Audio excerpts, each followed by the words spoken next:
Makinig ka, puso ang gamitin, hindi mata, hindi pandinig, kundi pag-unawa.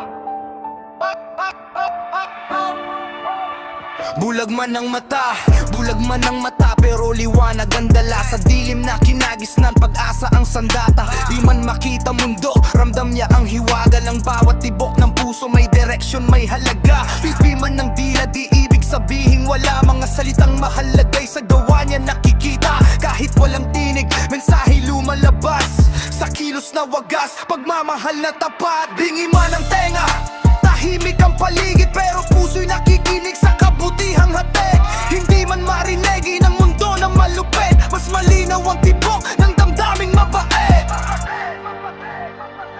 Hindi bababa, Hindi sila kulang, hindi sila malilikha ng may kapal.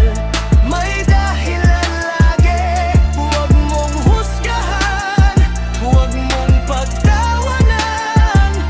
Sa halip ay tulungan, sila'y samahan.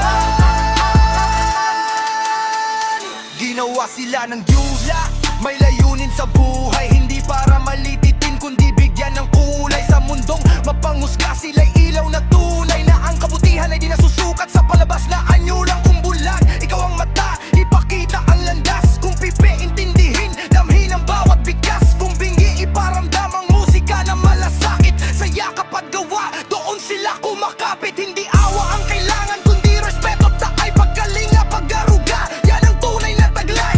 Tayo ang instrumento ng pag-ibig na banal. Sa bawat pagtulong, mundo'y nagiging banal. hindi ka pansanan ng sukatan ng halaga. Sa puso na susunod